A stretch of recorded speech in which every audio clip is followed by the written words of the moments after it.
안녕하세요. 부동산은 마음입니다. 아틀란타 집의 신, 집신 써니우 부동산이 오늘도 어김없이 돌아왔습니다. 여러분 안녕하세요. 제가 요즘에 한국이나 타주에서 정말 너무나 많은 손님들이요, 문의 전화가 끊이질 않습니다. 너무 감사하고요. 제가 어떤 분께는 한두 시간까지 할애해서 전화 통화를 하고 말씀을 드리고 또 카톡 연결도 하지만 제가 대충 중요한 부분에 대해서는 이렇게 집어드리면 좋을 것 같아서 이 자리에 앉았어요. 여러분 참고하셔서 오시면 좋을 것 같고요. 제가 우선 말씀드리면 타주나 한국에 계신 분들이 집을 살려면 뭐 올 캐시면 너무 좋지만 아닌 경우에 융자에 대해서 많이 물어보시잖아요. 근데 타주에 계신 그 융자 에이전트한테 받아놓은 게 있다 그러시고 그러는데, 사실은 조지아까지 커버하지 않는 융자 에이전트의 프리 어프루블 에러는 사실 조지아에 와서 집 살 때는 소용이 없어요. 그래서 제가 저한테 연락 오시는 분께는 반드시 조지아 라이센스를 갖고 계시는 융자 에이전트를 소개해서 우선 융자 상담을 받으시는 걸 권합니다. 그 다음에 이제 언제 오실지를 많이 이제 물어보시는데, 언제 오면 좋아요? 지금이 적긴가요? 그래서 저는 말씀드리길 단언컨대 손님께서요, 집을 사야겠다고 결심하신 그때가 적깁니다. 그때 적긴데 우선 비행기를 예약하지 마시고요. 먼저 에이전트한테 저한테 연락을 주시면 제가 손님 시간하고 제 시간에 제가 전혀 다른 것을 하지 않고 온리 손님한테 모든 시간을 할애해 줍니다. 제가 눈 떠서 잠자리에 드는 그 시간까지 손님하고 시간을 보내게 되거든요. 그래서 반드시 언제 오실지, 언제 비행기표를 잡으실지 미리 약속을 주셔서 저하고 스케줄을 맞추시고요. 중요한 건 뭐 월요일이나 화요일, 수요일 날 오면 어때요? 그렇게 말씀하시고 며칠이 좋아요? 그러는데 저는 2박 3일 이상을 잡으시라고 말씀드리고요. 그 다음 중요한 건 새 집은 사실은 지금 현재 살 수 있는 집이 없으니까 마을홈에 가서 뭐 플랜 보고 이렇게 하면 돼요.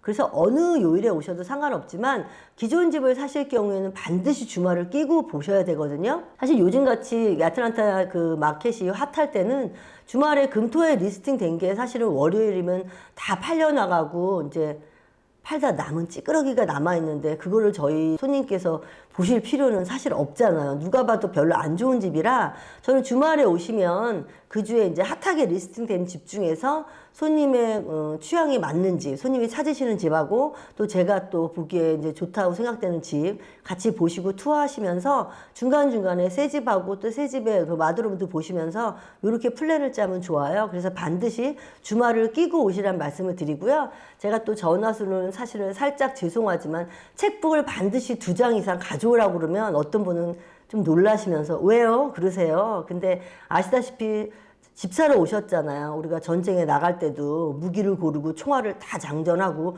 군복까지 입고 마음을 다 잡고 가는데 이 조지아까지 비행기 타고 날라와서 여러분 준비하셔야 되잖아요. 그러려면 책북을 준비해 오시면요, 우리가 주말에 좋은 집 워퍼 넣을 때 어리스머니 필요하잖아요. 물론 저희가 바인딩이 되지 않으면 필요하지 않고요. 바인딩이 된 다음에도 내가 원래 살던 곳에 가서 뭐 오버나잇으로 책을 보내시거나 방법은 있어요. 근데 그렇게 하실 필요가 사실상은 없는 게 준비해서 오는 게 편하잖아요. 그래서 책북이랑 그다음 또 만약에 바인딩이 돼서 너무나 완벽하게 바인딩이 됐을 경우에 우리가 인스펙션을 할 때 인스펙션 비용이 또 들어요. 그래서 책북을 2장 이상은 반드시 가져오십시오라고 말씀을 드리는데, 감사하게 제 손님께서는 다 제 말을 들으시고 순종해 주시더라고요.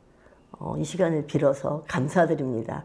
그래서 이제 책북 2장을 가져오시고 이제 호텔을 제가 또 예약해 드리고 해서 다 해서 이제 모든 게 스케줄이 잡히시면 저랑 같이 이제 마음 편하게 이제 집 쇼핑을 시작하시는 거예요. 제가 이제 호텔로 모시러 가거나 아니면 저희가 중간에 만나서 집 쇼핑을 하는데요. 집 쇼핑을 하시다가 저는 집을 보면서 집에다가 점수를 매기라고 제가 하죠. 1번부터 5번까지 하셔서 손님이 적어도 4점에서 5점 정도 되는 이 정도면 괜찮다라고 하는 집을 저는 반드시 점수 매겨 놓으셨다가 오퍼를 내가 이 집 100% 마음에 안 들어도 프랙티스 겸 오퍼를 넣으라 그래요. 넣었다가 안 되면 뭐 됐고, 만약에 되는 경우가 있잖아요. 심지어는 어떤 경우는 2개 넣었는데 2개가 다 되는 경우가 있어. 그러면은 뭐 어떻게 해요? 2개 다 사면 되지. 그건 아니고요. 둘 중에 하나를 제가 이제 더 좋은 점수로 되는 집을 이제 사게 해드리는데, 그때 이제 인스펙션을 저희가 바로 바인딩 되자마자 다음 날로 제가 잡아드려요. 그러면 그때 이제 인스펙션 하시면서 다시 한번 집을 꼼꼼히 보시면서 이제 그때 뭐 집이 뭐 문제가 있다 혹은 문제가 전혀 없다 아니 문제가 있어도 이 정도는 커버할 수 있다라는 부분들이 있잖아요. 그 부분에 대해서 저랑 같이 또 전문적인 인스펙터 분하고 같이 이렇게 투어를 하면서 저희가 볼 수 있거든요. 여러분 애틀랜타에 지금 많은 타주에서 한국 분들이 오고 계세요. 집을 어떻게 사야 될지, 어떤 스텝을 밟아야 될지, 또는 사고 나서는 어떻게 해야 될지 모르시는데 여러분 그 고민들 있잖아요. 저 써니유를 만나면 다 해결됩니다. 제가 모든 그 고민에 대한 해답을 다 가지고 있어요. 그러니까 여러분 연락 주시고요. 궁금한 사항 있으면 제가 카톡으로 연결도 해서 언제든지 궁금한 사항에 대한 질문에 해답을 드리고 있어요. 지금도 제 얘기를 듣고 궁금하신 내용이 있으시죠? 왜 조지아는 65세 이상한테 세금 혜택을 그렇게 와장창창 주는 걸 말 안 하셨어요? 라는 분이 계시더라고요. 여러분, 조지아는요, 집 사는 사람한테 혜택도 너무 많아요. 제가 조지아를 사랑하는 이유, 여러분이 조지아를 선택한 이유랑 동일합니다. 여러분 아틀란타에 집 사러 오실 때, 집 구경하실 때, 그리고 집에 대해서 궁금한 사항이 있으면요, 언제든지 서슴지 마시고 연락 주세요. 감사합니다. 부동산은 마음입니다. 집신 써니였어요. Bye. See you later.